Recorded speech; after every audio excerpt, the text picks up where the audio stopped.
Welcome to Bel Folks Stuff, an experimental podcast where I talk to interesting folks about really important stuff that they enjoy doing.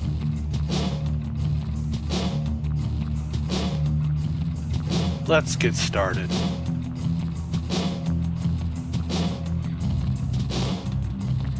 Hey folks, it has been a very long time since I have recorded one of these here things. Several years. This for anybody who is just now listening to this and has not listened to any of the previous episodes. Bel Folks Stuff is kind of a side project of mine where I convince some of my friends to sit down and have a conversation, and I use a structured battery of questions to kind of direct said conversation. But hopefully more natural flow of the conversation happens than not. And this one is going to be very interesting because every time I record one of these, I share more personal details of my life. And this is probably just about as personal as it's gonna get, because this is someone that I went to school with and was very close with. And for years, I have just referred to them as the enigmatic title, the Librarian. And it's part of that's because on my blog, I've always tried to protect people who aren't actually like actively involved in issues. So so today I am going to be talking to my friend who honestly like has mostly gone by the handle Kalian the entire time I've known them. So welcome aboard. Well, thank you. So as I take another sip of drink. So first, I feel like we have to get a disclaimer out of the way. Last night there was a tornado that passed within about a mile of each of our houses, kind of split the difference between where we live. So neither one of us slept terribly well. And as a result, you're going to get what you're going to get. But we had made plans to do this thing after talking about it for a while. God can't stop us. Exactly. Like that tornado cannot stop us. And there's a great picture of Kalian out in their front yard watching for the tornado. Because that's basically what we do here in Oklahoma. The hilarious thing is so I had a medical thing yesterday, and my dad drove me because I didn't know how invasive it was going to be, because it was in theory a special kind of thing. And some of these things have been invasive. And I didn't know if I'd be good to drive afterwards. So my dad took me, and we pulled into the neighborhood right as the tornado siren was blowing. And I ran in and looked at the news real quick to find out where it was to determine whether or not it was safe for him to go home. Because the thing you have to understand is here in Oklahoma, tornado sirens blow well ahead of the tornado actually being here usually. And it's kind of just a heads up of hey, here's the time to go outside and watch it. Yeah. Maybe you should be weather aware. And about that time I got it wasn't just a text. I had my phone on silent, and it came through and made the National Weather Service sound on my phone and read out the text. Anyway, but yeah, it was a wild night last night. And it stopped and started well until I think 5 o'clock this morning was the last time I heard any kind of weather activity outside. I had gone to bed around 10 and conked out pretty quickly because it was a busy day. And then a wave came through at 3:30 and woke up me, and the cats were freaking out. And the sirens went off at 3:30. That may have nothing been on the news, nothing going on. Sirens here, at least in North Owasso, was just going off all the time, and we couldn't figure out why they were going off. Sarah was in bed already, and I was like, well, I don't see anything, so I'm just going to go back to painting. Yeah, that's the thing. Is and at the end, about 10, they went off again, and there was nothing on the radar. Huh. So the first of many questions is how we know each other, and this one is weirdly straightforward because we've talked about this a lot. like how we initially met. So, okay, so you have to understand there's, I think, 2 years between us, roughly. Mm-hmm. Because you were a freshman when I was a junior, correct? Yes. And I've been trying to rack my head the last couple of days because my ADHD brain does not do like first memories well at all. Oh, I know exactly where we met the first time. Okay, because I Like, don't. I was like, was it in freshman year? Was it the no, second half of freshman year? well the hell before that. Well, Via okay, yeah. via a mutual friend's birthday party. This is the first time I ever met you. Well, yeah, with a gun pointed in your face as you charged out of a bush, but you know. No, like I mean, yeah, no, like that was when I first met you. I am pretty sure we started hanging out via something to do with the gifted and talented program. I think you're right. I think it was the academic team was probably when we first like kind of met officially, because before that I just knew you as this person. I didn't even realize you were at the aforementioned birthday party when me and a friend of mine decided to crash it when we were very small. But as far as meeting each other, I think it was probably academic team. It must have something been to do with that. Yep. And the problem is like, so you have to understand, we graduated, like my graduating class was 60. So it's impossible to not know of someone in the small town we grew up in, but like actually really knowing each other well, yeah, it would have been through academic team. And for lack of a, like, as shorthand, if you've watched Stranger Things, I was the Eddie character, and Kalian was the God, what's the other kid's name? I'm drawing a blank now. Yeah, but basically there was about that amount of difference between the two of us, and we both realized we liked comics, and we both realized we liked pen and paper, computers. Yeah, Wolfenstein. 3D. Yeah, so like my mom was a home ec teacher and had like this tiny little computer lab in the back of her classroom. And I don't know what sequence of events led to us all hanging out there and eating lunch, but we basically like one of the earliest memories I have is all of us like making Wolfenstein levels and playing through them together. Mm-hmm. Like Wade would make one, or I would make one, or you would make one, and then we'd all try and beat it. Mm-hmm. And put as much stupid stuff in it as possible. So I remember having like actual lunch in your mom's classroom first. And I think that's like naturally where you were having lunch because she was your mom. Yeah. And I would just store lunch in the fridge. Yeah, and you would like invite a few select people to join you once in a while, and I got the honor of being one of those at some point. And I think eventually probably knowing us, we were too loud and we were too excited about something, and your mom kind of mentioned, there's computers back there in that little room with a door on it. And I think that's probably why we migrated. And then we got in there and it was all over. It was Windows 3.1. Yeah, it was Windows 3.1. It was when that first started, so we were like, it was an early 486. Yeah, it was an early 486. Yeah. I set the lab up for her, which also meant that, like I knew what could run on them. So, but they were better computers than my computer at home, because like I had a 386-16. You had a 486 of some sort. It was like an IBM. Around that time, yeah. It was in fact, I just looked it up the other day.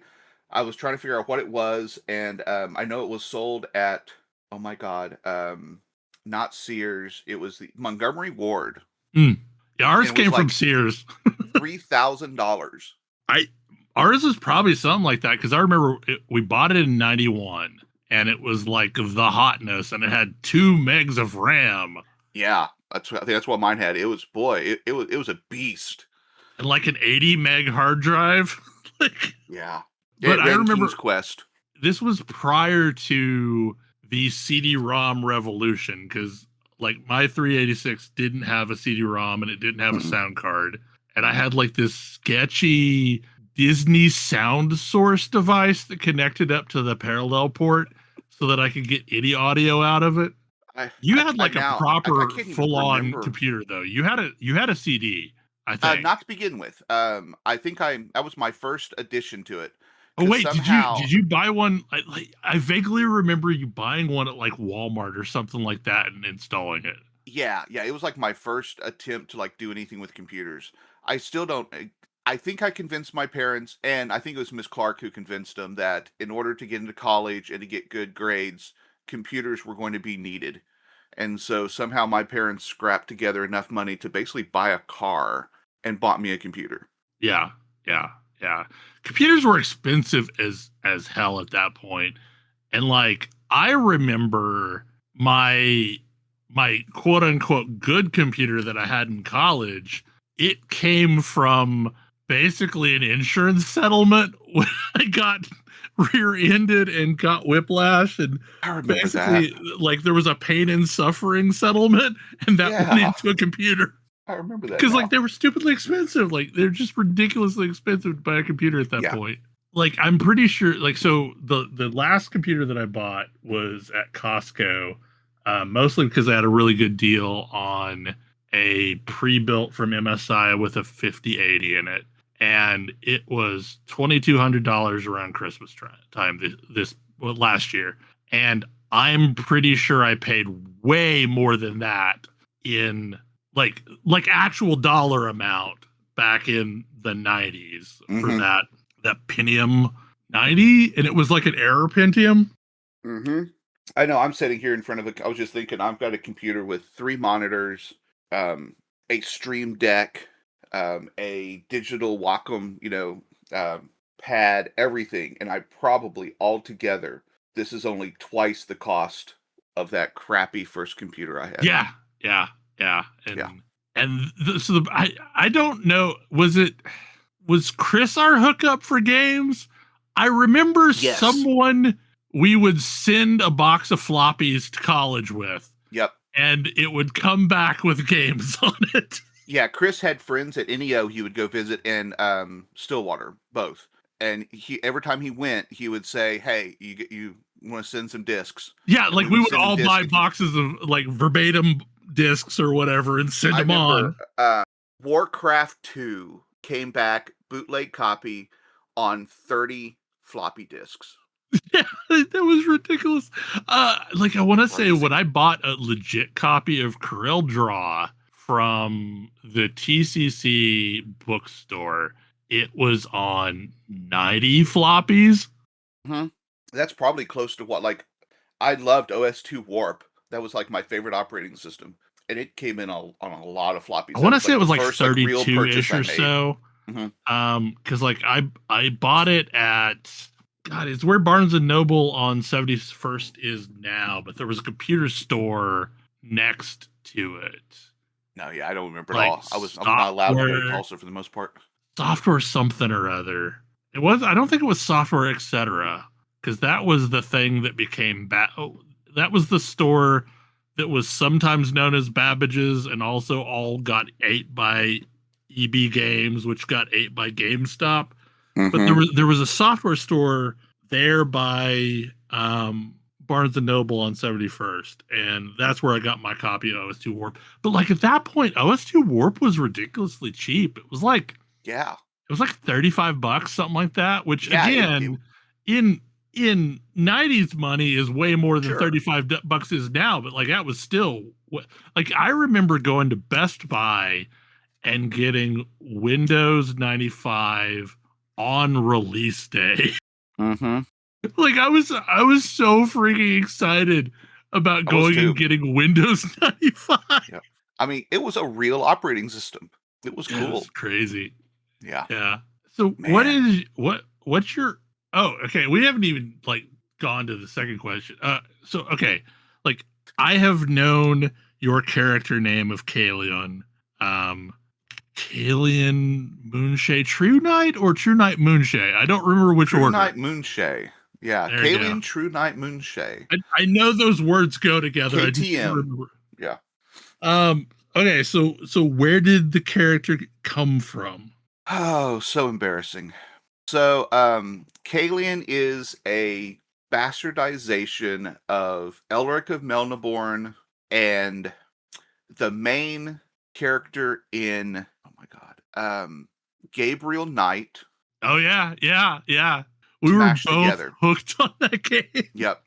It was the two of those together with a little bit of, I don't know, early understanding that I wasn't who I was supposed to be, that there was just some dysmorphia going on in general in my life.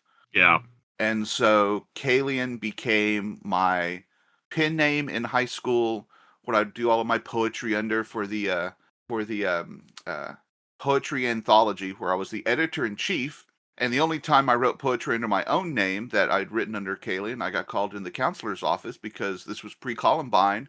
If it had been post-Columbine, the cops probably would have been called. Right. And then it also became, of course, the long-standing RPG character that started in World of Darkness under you as my storyteller, and that has lasted in some iteration or form all the way up until a solo game I played about a year ago. Yeah. Yeah, back then I had a character, Exeter Falstaff, that was my character. We were so great at naming, weren't we? Yeah, that's it's so bad, but also like, this is what the dementia, something true dark, whatever. Well, I mean, and come on, I mean, this was 90s World of Darkness. Everyone had names like that. Yeah. And well, the thing is I used Exeter up until the point that World of Warcraft came out, and the only reason why I switched over to Belgast is this became the character everybody knew me as, because it was my tank main and my raid main. Because otherwise, like prior to that, like, EverQuest and all those games, I played as Exeter still. Well, World of Warcraft was the only place that I've ever had to go by another name because of the same thing. My guild, everything else knew me as Torg, and so I had to use that name or people didn't recognize me. Right. You are the person stuck in it. Yeah, you are the person that they know through rating. Because like if you knew me in vanilla WoW, you knew me as Loden, my dwarf hunter, and between vanilla and Burning Crusade, I switched over to tanking, and then from that point on, everyone knew me as Belgaston. I got used to people calling me Bell, so I just name everything Bell something these days. I know, speaking of WoW and names, Torg developed from, what was it, Midnight Incorporated or something like that, which was our guild that we were trying, which in those days was really odd. We were a guild that would just help you out. If you had anything, you would, send us, a little bit of money, and we'd just help you do whatever quest you needed. We didn't raid. We didn't do anything else. We were there solely as like a services guild, and it lasted for quite a while. I think at the biggest point, I think I had like 100 people under me or something, and then I lost interest in WoW, like happens when you grow up and you're not in college and you're not doing. Actually, this was 2004, I think, for me. You have a job and you can't do it anymore, and you pass it off to someone else, and they screw it up. But Yeah, I'm actually back in, like, I've been playing WoW again lately, and like I've been on characters. Seeming like it's really made some improvements too from what you've been talking about. It has massively. But like I'm in the guild I started, but it's been led by someone else for so long that it's basically their guild at this point. And it's weird. Because like I'm just the odd uncle now. Like I was for a while too, and I was like, I can't do this shit. I bounced. I was like, I can't be the old man in the corner. Well, they're all old. Like we're all like all the people in the guild are old. I'm just like in world idea where, oh yeah, that's Torg. He started this whole thing, but he doesn't really do anything anymore. It's like I was relegated to being the old man, like the war veteran in the corner who drinks beer and no one takes out anymore. The gray beard. Yeah. That spins yarns like about the good old days. Happened, so I wasn't old at the time. Yeah. We're both graybeards now, so. Yeah, so that's where the nickname came from. And all of the trouble that handle ended up giving me in real life and everything else started way back when. Yeah, and we've talked about burying that name before, because we were both IRC junkies and had varied experiences on IRC. and some of them good, some of them bad with that handle. But all of them exciting now that I think about it, They weren't boring times. No, they weren't boring times. I was just thinking I think it was like last night, thinking about this interview and stuff, and I was like, man, like one of the biggest like memories I have of you in college was the fact that I lost my virginity and you're in Shelley's like house, and for years I What? felt, yeah, I did yeah, not know that. yeah, to the monster that was my abuser. Yeah. We didn't realize it. Well, you guys, I think everyone else realized it at the time, but I didn't yet. But the funny thing is, and this will tickle you, is I've been thinking for so long that I so wish I could have read cues and I would have lost my virginity to Shelley's roommate instead. I didn't know that that was even a thing. Well, okay, so we stopped, me and Chris, and at the time I didn't feel that I was anything. No one would like me. I was, worthless, blah, blah, blah, all because of mom. And I just figured that she was doing all of her performance for Chris, but let's be honest, it wouldn't have been for Chris. Chris was yeah. And she kept talking to me. Chris kept trying to get her to change the conversation. What was her name? Do you remember? Vasty. Vasti, yeah. I just remember she came out like with no bra in this really white t-shirt and like just her panties and sat down and was just there just talking to me and having this big conversation. And I look back and now I'm like, I mean, she probably was just teasing me, but I look back and go, man, it would have been so much better for my health and my life Yeah, if I no had tuned into joke. that, I because that would have been You nothing. were That would have been a probably one night kind of thing. like me, where you were just totally oblivious to the designs of others. Yeah, except I don't know if you felt because of mom, I always felt that I was ugly and worthless, and the only good I had was my brain and my art talent. Yeah. And because of school and some of the things that some of the kids did in middle school, I never believed that I was worth anything. Except those first 2 years of college when my life was kind of reinvented. And all of a sudden, that first like semester, I look back and I like passed up like 4 or 5 chances to have a much healthier future than I ended up having. But that's what happens. Yep. What is your earliest gaming memory? Dragon Warrior, number 1. Okay. Rented from one of the little rental places in Nowata. I think it was probably the one over by Lander's Grocery, where you could rent a place, a Nintendo, and you could rent some games. And my dad, we never had the money to actually buy one, and it was just superfluous. My parents bought me an Atari 7800 instead. The idiots. Anyway, that's a whole other subject. But yeah, Dragon Warrior 1, I remember renting it and it blowing my mind. And that's what led me down the whole RPG thing, is I ended up having to return it, so I had to make my own RPG out of like paper and cardboard. So I made like a Dragon Warrior game, and I was doing it at the library, and that's what brought me in touch with Brad, and what gave me all of my friendships that led from it was Dragon Warrior. The So did very first gaming memory I have is probably Star Trek. I just played it the other day. I found a emulator of it, and I can't remember what it's called. It's VGA Trek. But I can't remember if I actually played VGA Trek or it was one of the clones.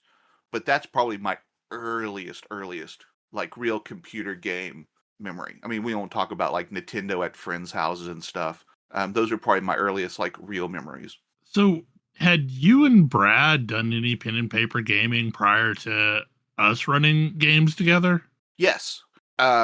So when I was in 8th grade, I was in I was in algebra already, and that's where me and Brad really like met.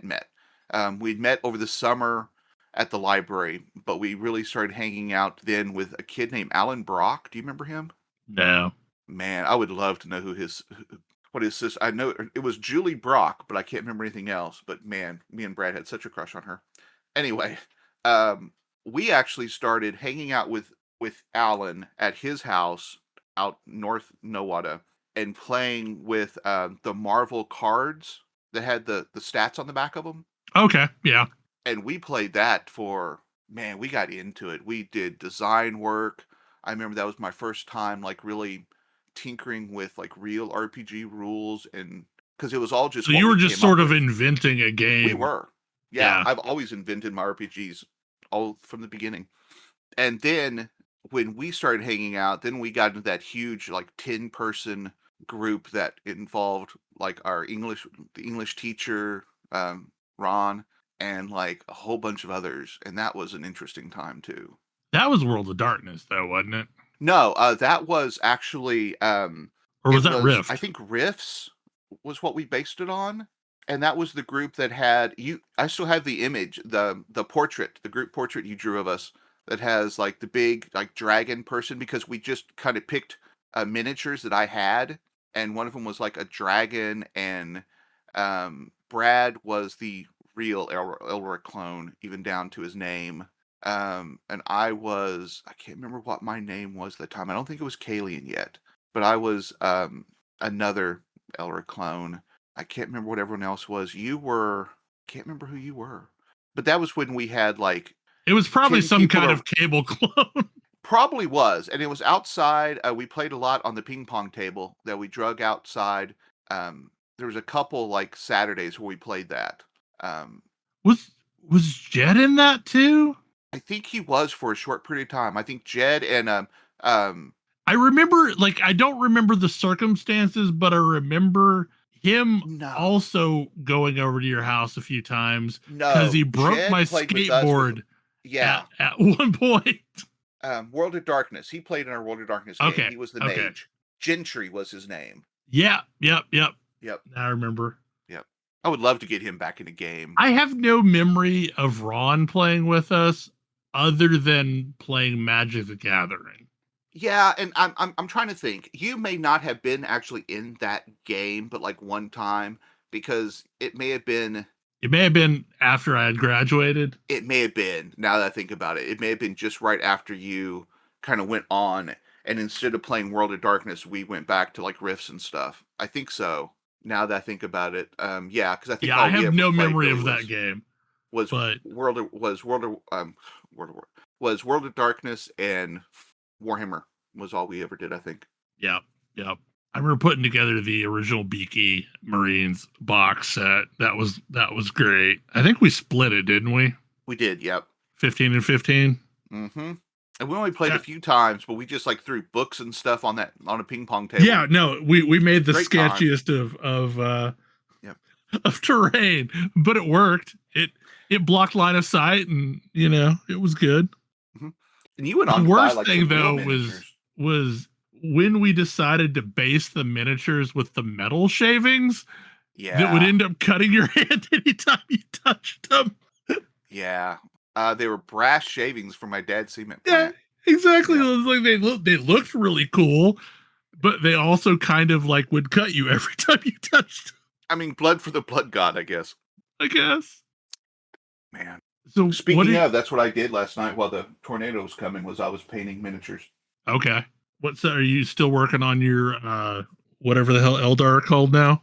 No. I've got a whole bunch of printed up Imperial Guard that I just need to get done. And they were at that place where all artists know there is a spot when you're creating art that everything looks like shit. And you just can't see the end product, and you're just depressed and you don't know what to do. And for miniatures, it's usually at the point where you get all of the base coating on, but nothing else. And then you're like, oh God, this looks awful. And I had a whole bunch of miniatures that were to that point, and I finally pushed through on the Imperial Guard. And then, so last night I painted up another like 12 of my 30 I have to paint. So basically it was wash and highlight, and they look good now? No. I'm doing 3-color. So, and then they're to the point now, it was just all painting. Last night it was just all painting leather. That's all I did was painted brown leather parts on like 14 miniatures. And it's like once you can just relax, it's not too bad. But then the storm was coming in and I'm like, oh yay, now I can go out in the rain and stand. So yeah, I mostly waited for it to pass and then went back to doing stuff. But I'm really thankful that the local news channel is streamed stuff over YouTube, so I didn't have to have the loft TV on. I could just have a YouTube window on the other monitor. Yeah, I was watching their Facebook page. They were doing the same thing, and that's all I was doing. I was like, all right, I'm keeping an eye on it. When it gets close enough for me to worry, I may start worrying, or I won't. It's just me. So you've kind of covered this already, but what are some of your favorite games and or genres? God, I mean, definitely role-playing games, but yeah, I'm just anything. I mean, almost all kinds of games I like. I'm just addicted to story. I will say that I'm not a huge fan, although the dopamine hit is nice sometimes. I'm not like you, where I want games where I'm just constantly just getting loot. That's the reason I kind of bounce from Diablo. I'll go in and play it for a while, and then I'll bounce from it again.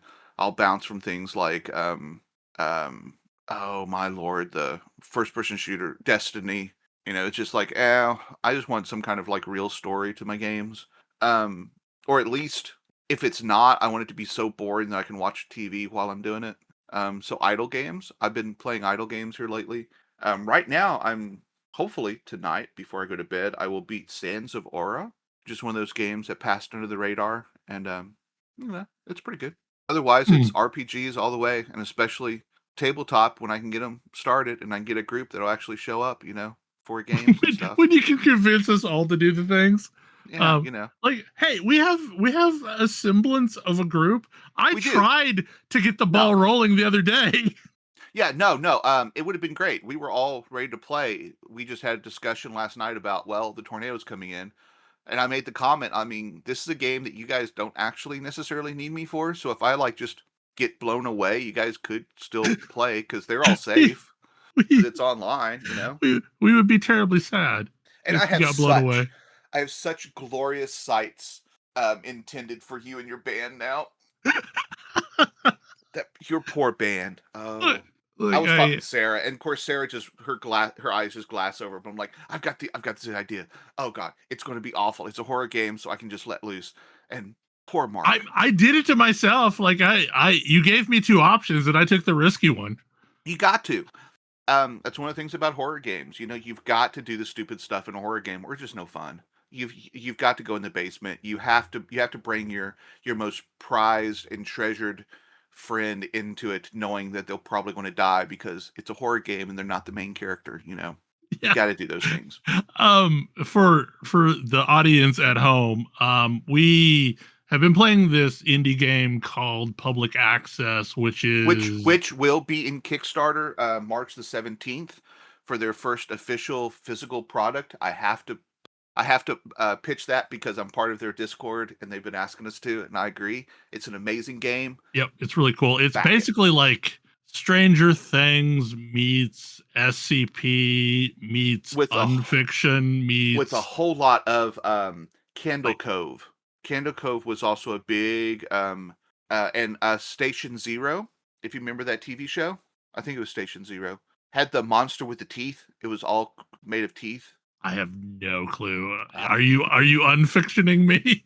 No. It is a real TV show. It was on. I think it was on Sci-Fi or something.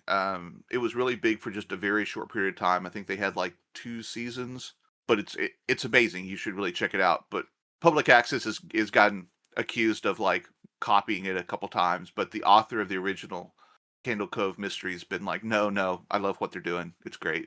But if you know Candle Cove and stuff like that, it's very similar to that, yeah. Some adults going back and learning about their past and trying to uncover what happens at a TV station that no longer exists, and all the creepypasta unfiction that revolves around found footage horror. So. Yeah, and it's interesting, like it being set in, I think, 2004-ish? 2004, the first year that Google came about. Yeah, so it's like the internet we remember and fondly remember usually prior to social media. But yeah, it's been really interesting. We've got a good group to play with, and I think everybody's gelling pretty well. I did not expect to develop the whole buddy cop thing that I have. Mm-hmm. You two run the game sometimes. So every once in a while, I have to be like, all right, I've got to make sure I pull back from the two of you, and we're just on board. Like, let's go, let's do the thing. You are.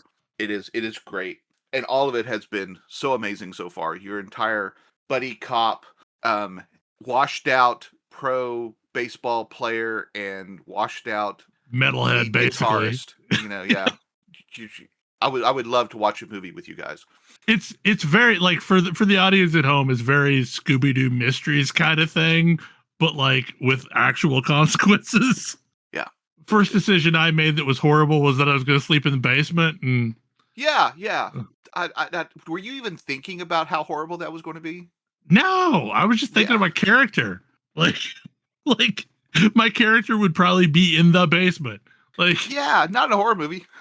I made a character and I was following the decisions the character would make. Okay. Yeah, but it's great. So, what All would you right. change about the gaming community if you could? Find a way to figure out who's a bot and who's real so that we can avoid all the arguments online that 90% of it is not real people. And when I say bots, I don't mean like just AI. I mean bad actors as well, pretending to be someone else just there to stir the pot and make people angry. I think it's a different thing than trolls. I think trolls are just something you always have, and they're kind of loved in a way because they are who they are.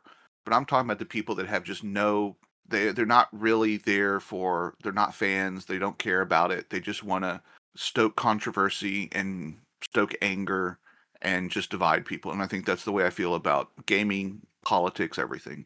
It's the Yeah, only place that AI is getting to be a problem for me personally.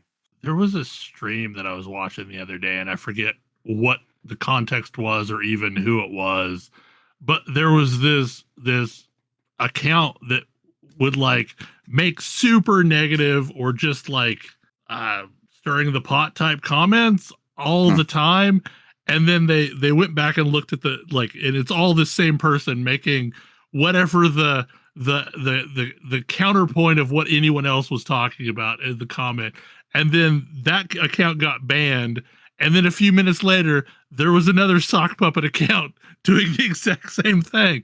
So it's like it was clearly like the same person, probably just If it was starting a shit person. to start Yeah.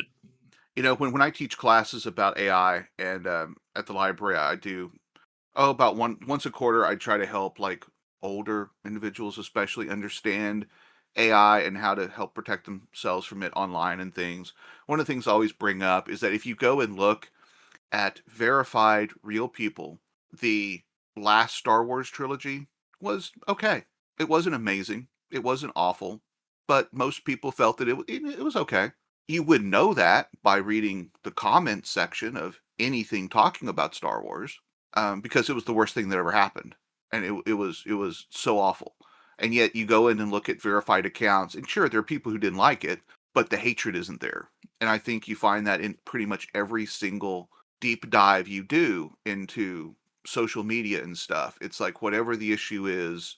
Well, it's like the whole idea, if you're looking for what to buy on Amazon or anything else, you ignore the 1 star and you ignore the 5 star, and anything that's 2 to 3 stars or 2 to 4 stars, you read those things. And I just wish there was a way to kind of identify those in comment sections. It's like, oh, okay, this is one of those 1 star guys. I just need to ignore him. Well, and I don't know, like this is something I've thought for a while, is like it feels like we've forgotten how to enjoy mediocre things. Well, see, it feels that way, but I don't think we have. I really don't, because I'm a huge consumer of movies. My total right now for 2026 is 107 movies.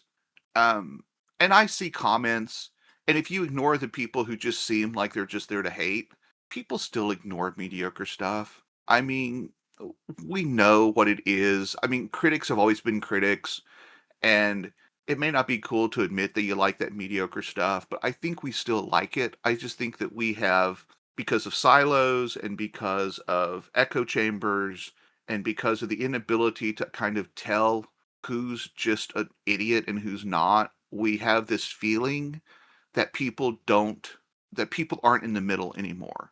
And I think every single scholarly study, librarian in me coming out as, you call me the librarian. Almost all the scholarly studies I look at, people are still the same way. People still are right in the middle. It's just, but I know it does feel that way.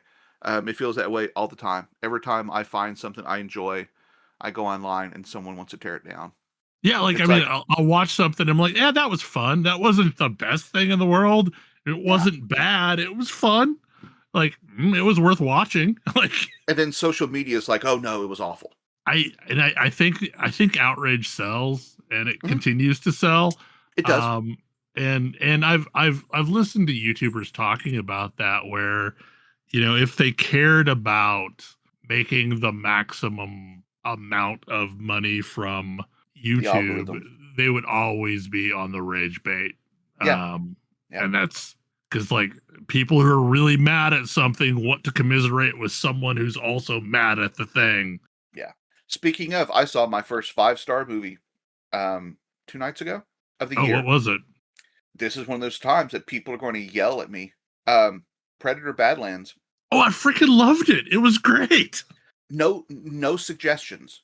Everything about it was the worst complaint I had about the whole movie was the discussion they had on wolf psychology, which is so outdated.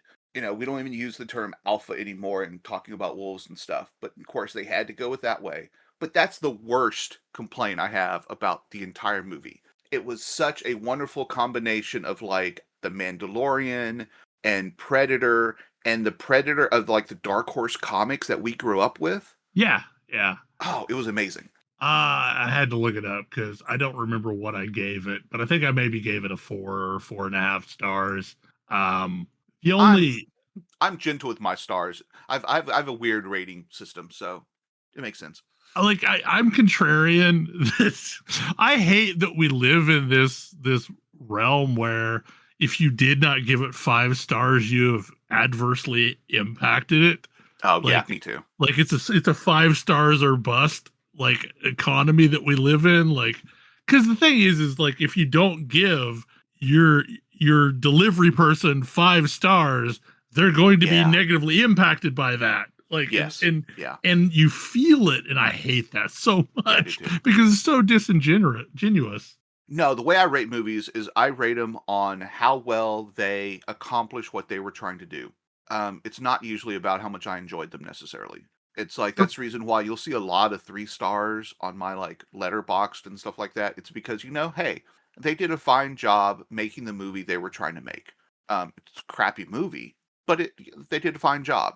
You get 4 stars if you did a really good job of catching the lightning in the bottle that you were trying to do with your budget, And then 5 stars, extremely rare for me. 5 stars are those movies that I feel overshot what they were trying to do. That they created something that deserves extra recognition. And that's the only time I give really 5 stars. So some of my 5 stars are not necessarily amazing movies, but there's something about them that I'm like, man, they couldn't have made a better movie for what they were trying to do.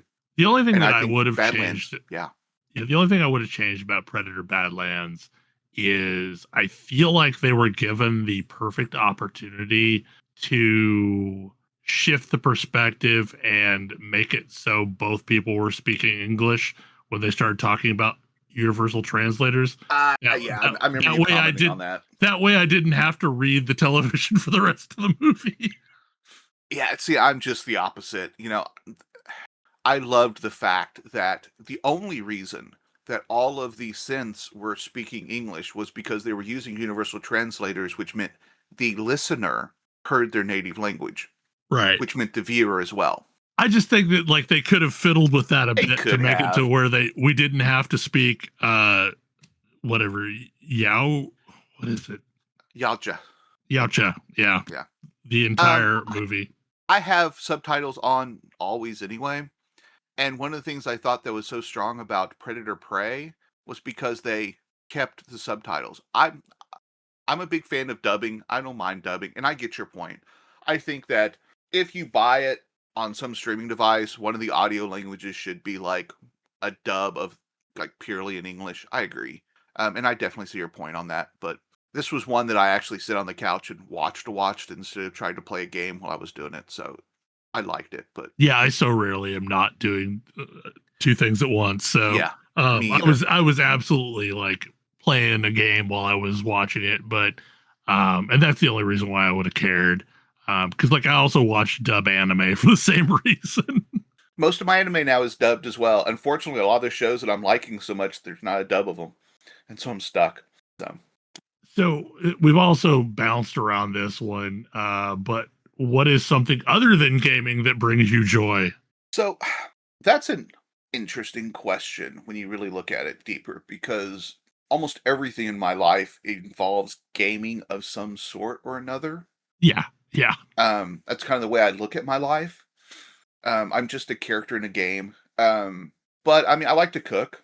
When I have a stove that'll actually work. I like to spend time with my wife. I like being a librarian. I definitely don't do it for the money. So this will mark my 38th year as a librarian of some form or another. There's only been a 2-year period of my life after 10 years old that I haven't worked in a library, at least part time. I I am so deeply worried that, and I don't know if you're experiencing this too, because we're both civil servants, basically. And Yeah, I'm a social worker. it, That's what libraries are anymore. yeah. I mean, it's we're we're we're not getting as many applicants as we once did. And I don't know if you're experiencing that too, to where people don't seem to be going into it like they were, and it's harder and harder to replace vacancies. Not really, because unfortunately, libraries have gone the worst route they could. And most libraries, the library I work at is very different in this sense. But most libraries I know are they're saving money and doing away with professional positions. And there's always someone who wants to work in a library. Librarians and libraries consistently rank in the top 3, right under firefighters and nurses, for being the most trusted and relied upon occupation, which is Well, libraries in weird. general are such a safe space, They and are. They're a like safe space. especially for neurodivergent folks, it tends to be one of their first safe spaces. Although not so much now with the new libraries. That's one of the things that I miss, is that they're not, now that they're a loud place and they're a community center, it's kind of losing some of the neurodivergent safe zone that it used to be for us who are neurodivergent and who grew up in those safe zones. But I also understand it. So no, we're not seeing it as much as a lot of the other civil servant positions are, luckily. Okay, good. We are seeing a drop in what I would call like traditional library jobs, because, well, no one needs traditional library jobs the way most people look at them, because a lot of people don't realize the amount of like information literacy and um the the lake analogy rather than the ocean analogy of knowledge. The world pretty much respects ocean knowledge. People are deeply specified and deeply specialized, and librarians are still one of those jack of all trades that they're expected to be like shallow experience in everything, and that's super helpful. But Well, I libraries, mean, I'm not so worried about. the librarian has served the role as being kind of the guide towards other texts. Yeah, and now Google is, Yeah. for better or worse. But Google is now bricked because it's AI. Yes. Although and this is one of those things that we can get into a much longer discussion about AI, because there's so much to talk about it, because like my corporate friends that are involved in AI are like not worried at all because they see how dumb it still is. My art friends are like paranoid beyond paranoid that they're just going to lose their jobs and they're never going to be a world for artists anymore, which I'm like, you do remember photography, See, right? that worries me more, only because we've seen some very public AI slop commercials recently. We have. And I'm gonna, I'm an artist. I paint. I still dabble with drawing and other forms of art now and then. I was a photographer. I tried to have a photography business right as cameras became so cheap that everyone could afford them, and there wasn't a place for me. And I will say that there's a reason for that, and it's going to be the same for artists. AI will never be able to replace art. What AI will do is the same thing that the camera did when Autobahn was around. is AI will replace representational and mediocre art. And that's really hard for some artists to hear, because I think art is still one of those places that we like to dream that if we're artists, we can make a living as an artist. And the fact is, most of us can't in general anyway. But it's a dream we have, and AI is killing that dream, just like the cheap camera killed the dream that anyone who takes pictures can make a living taking pictures. Yeah. I think that's what's going to happen. We're going to find that real artists, those people who create art and who create things that touch our souls, which is what art is for, they're going to continue working. Just like when the camera came out, there were still portrait artists, there were still landscape artists, and there's still going to be plenty of places that if you're an artist, you'll still do art because you do art because you love it, not because you're trying to make money on it. What it's going to kill is it's going to kill those artists that are right there on the edge, that are just good enough that they can get some jobs now and then, but they're not good enough to have like an individual vision that they can really sell. And maybe this is because they aren't sellers, they're just artists. They're going to be hurt, and that's a really tough pill to swallow, and it sucks, and I hate it. But photographers survived, artists can too. Sorry, that's a very dark statement, but No. And don't get me wrong, I feel awful. I have super sympathy, and I don't usually have sympathy. I try to have empathy in all things, but sympathy is something I dole out very sparingly. I have true sympathy for artists in AI right now. It sucks, especially voice actors. I think that's the place that is getting overlooked a lot. Voice actors are just flat losing their jobs because of AI, and it sucks, and it's awful.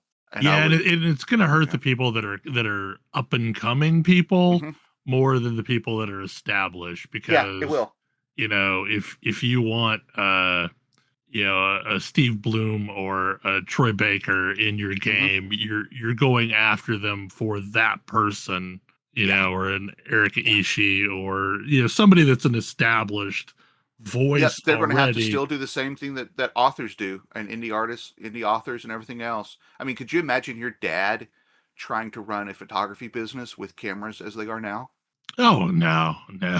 Like, and the reality is he ran that way longer than he actually wanted to run it, because he never enjoyed the business side of things. He was way more into doing it for the sake of art, but which, thank God, because that's what led me to be able to have black and white senior pictures in a time when that was like not something people did. You, me, and Jed, were we the three that did it? I think so. Yeah. But it sucks. But yeah, so that's what brings me joy. Everything brings me joy, or I try to make it bring me joy. It's not true. There's lots of things happening right now that I hate beyond hate. Some of the stuff you're going through being part of that, politics being another part of it. So things like right now, like we're talking, that's what brings me joy. There you go. What is one of your biggest fears? Biggest fears. Now we're on the deep end of the questions. That fundamentalist, idiotic, proselytizing Christians are right, and that heaven is the way they think it will be. That is probably my greatest fear. That's deeply terrifying. Because it guarantees that I'd rather be in hell. And if they're right about that, they're probably right about hell, and that'll be awful. But I would still rather burn for eternity than live in the dream that they have. That's probably the biggest fear I have. Yeah. Since we've both been through deconstruction at this point, I agree with you. Yeah. Deconstruction and what's it called? Deprogramming as well. Yeah. Yeah. Yep. I mean, you were Catholic, which is a little bit better. Although Catholic and Know What, I don't know exactly what that was like. Only because it wasn't as big of a deal here. Like, if it were anywhere else that had a bigger presence for Catholicism, it probably would have been very similar. Although I will say modern Catholicism is, oh God, this is so scary to say. It's like a lesser evil. I mean, I do like the American Pope. does not make me want to go back into the faith, but you know what? You're not doing bad things in the world right now, so I count you as okay. And you're actually speaking out, which is something we don't see a lot of. I mean, Catholicism right now is in a weird spot. Um, yeah, it's it's strange. I mean, it's still not for me. Although it is probably the closest to pagan that there is in a Christian church. So, I mean, it's right there, I guess, close to where I'm at. But I do miss the cultural, social gel that organized religion gives you. Um, I know the Bartlesville Pagan Association has really been trying to get me to come to more of their functions, and I need to because I do need some of that, especially as I'm getting older. Um, See, I've never had that. Like I even when I was younger, I was never bought in mentally. It was a thing that I was expected to do, and I was basically I would crawl into my nothing box in my brain until it was over, and then would go on about life. um so like I am a bit jealous because my wife was faithful, and mhm. um And she, you had some of that through her. yeah, but I'm just like an outsider in it because Yeah. it's I don't know, like I don't know how to explain it. Like I've never felt part of it anywhere. Even, with be it, traditional Christianity or, Catholicism as I was raised. I just never it never clicked for me. So like I always felt like an outsider in that Mhm. environment. But then again, like I kind of feel like an outsider in almost every environment, which Yeah. I know is ironic given that I build communities that end up growing bigger than me, but I always feel like an outsider inside of them. Yeah. I mean, church for I mean, God, Church of Christ didn't know what it was awful. I mean, it was a cult, pure and simple. So I didn't really feel that way there. Really, the only place I have felt the kind of acceptance and camaraderie and warm fuzziness is really only two places. One of them was Gwen in Austin, which if anyone out there knows of a Gwen chapter anywhere in Oklahoma, please get in touch with Belle and pass on the information. If you know what Gwen is, you know what I'm talking about. Um, but yeah, it was, well, I mean, I guess I'll say what it was because it was the BDSM kind of community in Austin. They were welcoming, they were kind, they were always gentle. Um, they protected each other. It was a family, and it was something that I desperately miss. The closest I've come to it at all is walking into the pagan groups meetings at the library, and it just feels like there's this blanket of warmth that gets wrapped around you as soon as you walk in the room, and it's a scarily good feeling, and I understand how people who get that from church don't want to leave it. But Yeah, yeah, I mean, Gwen, I wasn't even part of it. on some level, I wish that existed for me. Like, because I see the people for whom it does, Mm-hmm. and Mm-hmm. like it would be nice. It doesn't click. And I think I'm fundamentally broken. Like, Yeah, I mean, it's weird. Like I said, a Gwen, I mean, a BDSM group of all things, and I wasn't even really. I mean, okay, I was into DNS in college and still have my leanings there. Also, reason why I would love to find a group around here. But when I went to their parties and stuff, I didn't. I wasn't doing anything. I was the one who sat over on the sidelines and just kind of talked to people and just was a goof. But they always made me feel welcome, and that's a good feeling. It's a feeling I haven't had in life. My parents really didn't make me feel that way. As much as I love you, and I have loved you dearly for a long time, I didn't really feel that way in like your group in high school. I didn't feel that way in college. I didn't feel that way in Austin. Probably before I left the abusive relationship. Probably because of the abusive relationship.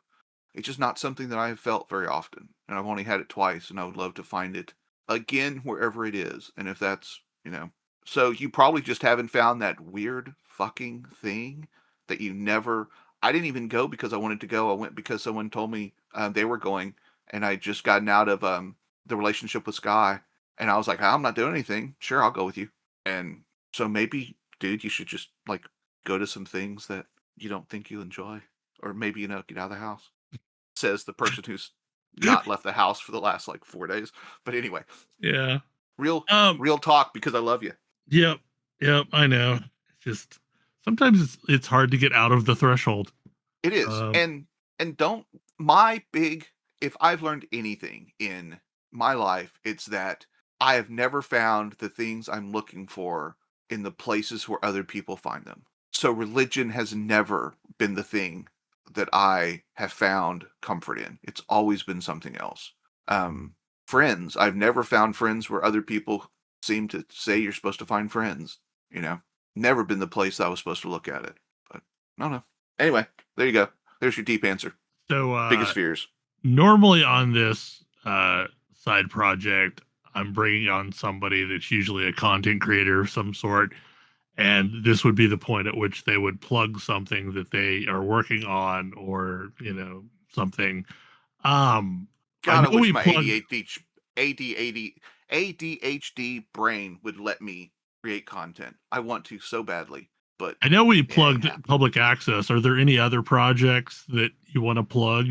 Not necessarily want to plug, but I will say you have a wider audience than I have a friend base. So if anyone out there knows of an in-between game, also done by the Gauntlet Studios, if you know of a good in-between game out there running online that would be amenable to a Dorian Gray character coming in and playing a campaign, please get in touch with me. I need one, and my gaming group can't handle the level of stuff that's in the in between. So yeah, get in touch with me. Or get in touch with Bel. Other than that, no, I don't have anything to plug. Okay. Go to your local library, Yep. support it, vote every time you can to support your local library. There you go. Well, this was a good conversation. It's not unusual that we have good conversations, but I appreciate your willingness to sit down and do this thing. Well, Like this is a thing that I've really enjoyed recording, and want to get back in the swing of regularly recording them. It's always a challenge to like wrangle somebody though. But thank you so much for taking the such time. easy questions though. You should have really given me a hardball. You've known me long enough. You should give me one last question that's a really hardball question. Give me a real question, not these that are, what they are. Ask me something real, Mark. Oh, should have said your name. That's fine. The reality is you can look up any of the domain names and get my Yeah, you actual can. name. Yeah. God, I don't know. Like now you're throwing me a hardball. Yeah. I had to throw you Have you one. ever We've known each other too long. so have you ever thought about going back to our childhood, knowing what we know now, and what kind of outcomes might have happened All the damn as a time. result? Yeah, like because like I think I'd be a totally different person now. But and like life would have unfolded in a totally different way. But Yeah. like I do think about that sometimes. Like if you could like transplant your mental state now into your body back in high school. Yeah. The thing is, like, I'm of two minds, right? Because, like, on one hand, like, yeah, it would be interesting to change everything, but also by the same token, I don't know if I would want to because I wouldn't be the person I am today if I hadn't experienced all the things that I had. Yeah. That's a see, now that's a real question. Yeah. I'm of two minds as well. I do get what you think, what you're saying about it's that whole idea. If you change who you are at any point in your life, you will no longer be the person you are in the present. I do think my life before college sucked. Hugely. I think the only thing I can really think of that I would want to absolutely make sure that happened was I would have gone and seeked. I would not allow my mom to tell me that that if I talked to someone, that they would end up taking me away from her. I would have talked to someone, and I would have hopefully found out before I was 40 years old that I wasn't worthless, I wasn't broken, and I wasn't a monster. And like, I wish I could go back and make sure you understood that you really were welcome, that you weren't just, I don't know, like, you and I've talked before about how you felt like you were tolerated more than accepted. And I wish I could go back and make sure you understood that you weren't only tolerated, that I really did appreciate you. So, sure. And I will say, I never felt that way when it was just me and you.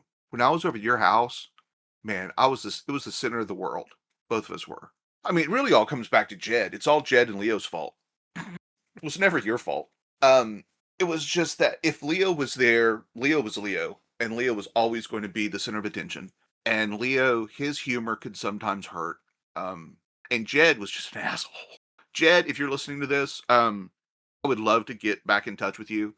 One of my fondest memories in general is talking to you, like, once you came back to Nowata and see the person you've become. I'd love to talk to you again. But you were an asshole in high school. Because really, it was always when Jed was there that I started doubting whether or not I was actually your friend. Yeah, and a lot of that abrasive nature that Jed had also came from his own Oh, it did. It rough did. household. It was a defensive measure, and I don't blame him. I don't, because my life was shit too. So I don't blame it all. And he's still one of my fondest memories of high school. I mean, Like, I like I Jed a lot. didn't know the term at the time, but Jed and I were absolutely frenemies I because think everybody was frenemies with Jed. I think that was just who Jed was. there was like this whole competitive nature to it that I didn't want there to be. Like, Yeah. I'm not a competitive person by default. Like, that's not where my brain goes. Like, it is never a zero sum game. Like, it's only really matters if we all get out on the other side. Yeah.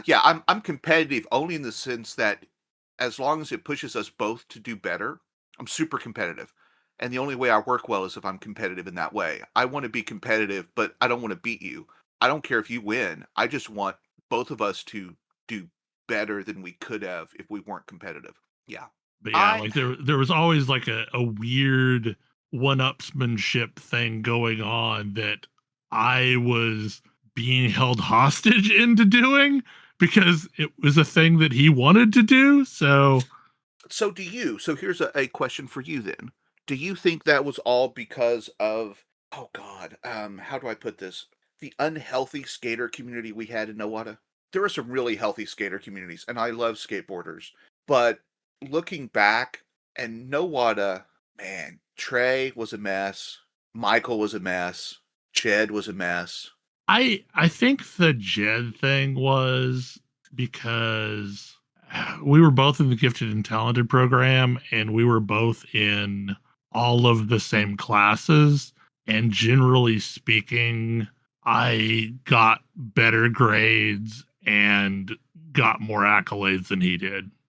Okay. And I think it was a jealousy thing. And I did not care, but you can't be winning and claim not to care in the eyes of somebody who doesn't want you to win. So True, yeah. And knowing his life and how tough it was, and that was the one place that he could have, that was his, and it's always tough to have someone that's just better than you, and who, in a lot of ways, the fact that that person doesn't care is the shittiest. It probably part is of what it. made it worse. Yeah. Yeah, that's No, the like, shittiest part of it. It's like, I remember, just feeling that, I mean, it's fine if you're better than me, but at least care. The fact that that's a really good example. Oh my God, Lance, I think was his name. He was in Brad's year. Lance Davis, yeah, maybe. yeah. He got national merit that year. He got like a scholarship from his dad's work, which I think was AT&T or Southwestern Bell. He ended up going to college with like $400,000 worth of like scholarship money, and flunked out the first semester because he just didn't care. That infuriates me, you know. So yeah, maybe that. I Maybe mean, that's the way to I'll teach be it. honest. Like, I didn't learn how to study until I got to college because No, I I didn't either. never had to in high No, school. no, I didn't have to in college. Which is a really bad thing because I didn't learn how to study until really job stuff. Because grad school, I didn't study for it either. I think I opened my book in grad school like twice. Um, I've never been a master of anything, but man, I can pass anything. I can learn anything to a passing grade without ever putting any effort into it. And that sounds amazing. And you know, people will say, "Oh, you're so lucky," but it sucks because the first hurdle I find, I don't jump. I go somewhere else. But yeah, good question. You should add that into there because that's a really good question. Okay. That could be the optional one. If they don't want to talk about their biggest fear, they can talk about what would they do if they What would went they back do to their over? Yeah. yeah. Well, All right. I have no idea how long we've been recording at this point, but we have reached the end of the questions. Yep. Thank you so much for sitting down and doing this. I've been wanting to forever. Ever since I saw you'd done this one. When I started reading your blog and I saw the first like Bel Folks stuff, I'm like, my God, someday I want him to ask me to do one. So thank you. I've been looking forward to this for years now, actually. That's shocking. I know. Like this, the funny thing about this is like, you know, so when I write my blog, the secret is I am talking to myself and I am just hitting publish and I forget what the heck I said. And it always weirds me out when people have actually paid attention. It's like, Yeah. wait, you were watching? What? Yeah, it's a weird mental trick that gets an introvert like me to be able to do stuff like this. But anyway. Yeah, I wish I had the ability because, like I said, I've always wanted to do something. You know, I've always said that when Mom died, I would write a memoir. Because there's so much I want to say. If nothing else, I want to tell kids in a similar situation that I was in, where it wasn't. I mean, there was physical abuse, but it wasn't physical abuse. It was emotional. It was gaslighting, and it was a lot of awful things. And I knew I could not write it before Mom died at all because it would have broken her heart. Because I don't think she understood how abusive she was. I don't think it was an intentional thing. But at one point I thought, well, I'll just do it online as a blog, and then I'll hit publish someday, and it'll be there. And I can't do journals. I can't do anything it's the ADHD brain now. I thought I was broken. I thought I was a piece of shit and worthless. And now I understand, no, it's my brain chemistry and it's how my brain works. And there's something else I have to do. In fact, I have to go today and get my ADHD medicine because I've been off it for a month and my life has fallen apart, which is amazing to realize how much of an impact it really had. So, well, hey, if you're listening to this and you're like over 30, get tested for ADHD. I need to go through it. I'll be honest. I need to go through it because, like, I have so many traits. Dude, your doctor, your primary care doctor can put you on. They can do the first diagnosis and get you on meds. My doctor did the questionnaire for me, and she didn't even ask me the questions. I brought it up to her that I thought that maybe I should go check, and she's like, "So do you want some meds?" And I'm like, "What do you mean?" I'm like, "Well, there's a checklist that we have, and you have." Just talking to me over the last few years marked every single box on this checklist. So I'm more than happy to get you some meds and get you started on some medication. Now, if I want to go further and I want to fine tune it, I need to actually go and to a real psychiatrist, but those are expensive and insurance doesn't cover that stuff. But no, just the very basic stuff has helped me so much. I'm on tirzepatide right now, which is a GLP-1 agonist. And the thought there is to make the eventual surgery easier at some point. Mm-hmm. It would be beneficial to lose weight. Now, there are a bunch of undocumented side effects of that. And I don't know if I told you this or not. I saw, I think on your blog, talking about how it just done away with some of your stuff. It silenced like the negative voices in my head and also my constant running track of digging into every decision that I have made and criticizing it just silenced it. And it's so weird to have a quiet brain. I know. The problem is it is way easier for me to flip into a flow state and completely ignore other things. Yes, I have found that. The main thing that's done for me is I've never been able to do deadlines. Well, I shouldn't say deadlines, like appointments. I've never been able to do those things, the little check boxes of life that everyone else is able to get done. They've never worked for me. I've never gotten any dopamine hits from them. I forget them. I forget things as soon as, my brain does, because I have executive dysfunction issues. And so my brain doesn't know which piece of stimuli is the most important to listen to and to remember. So it tends to get it wrong. And so I just forget things. I have object blindness, so much of other stuff. And so I've always thought I was just broken and I couldn't do anything. And what the meds have basically done to me is it's let me recognize when I'm forgetting things and reminding me to check if I've forgotten something. Yeah, I've always had to turn things into rituals. Uh-huh. And so long as, but the problem is it's like my ritual is step A and B and C and D and E and F. If one of those steps gets missed, I am lost. I don't know where I am anymore. Yep. It's like I have an exercise bike in there. I like to use it. It's great. I don't not want to do it, but if I'm not looking at it, it doesn't exist in my world. And so the only time I typically see it, especially without my meds, is when I walk into to get something from the kitchen or something else. I'm always doing something else, and I see it, and I'm like, oh man, that's right. I need to get on the bike tonight. Right. Once I get out of the habit of doing something in a ritualistic manner, it stops existing at all. Yep. And I thought I was broken, and now I'm realizing I'm not broken. My brain just works differently.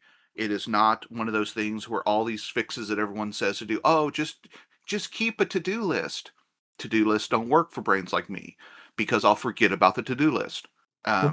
My calendar works only because I have ritualized following a calendar, and putting things on the calendar means they'll happen, but it's because I have now I've built this deep ritual of checking my calendar constantly.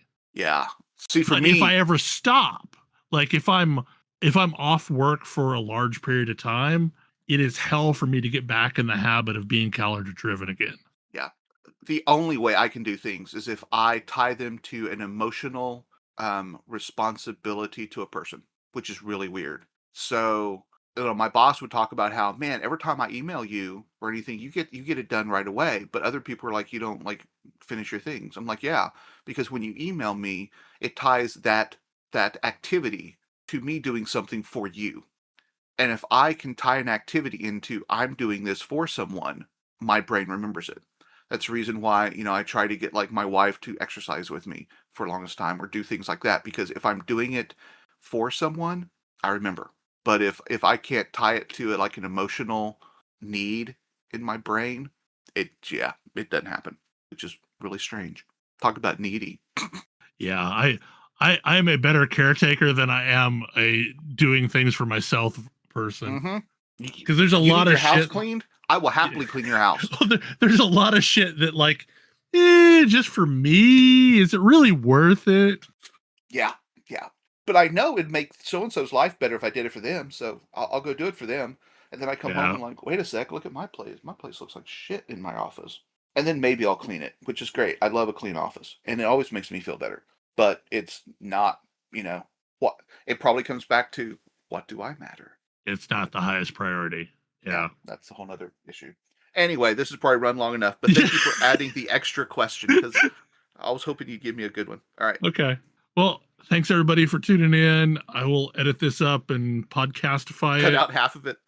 Nah, mostly so the problem is I tend to truncate silence. And so it ends up seeming like I'm just super pushy because I've gotten rid of all the silence. Anyway. That's the way it works. Yep. Yeah. See y'all later. Bye, guys.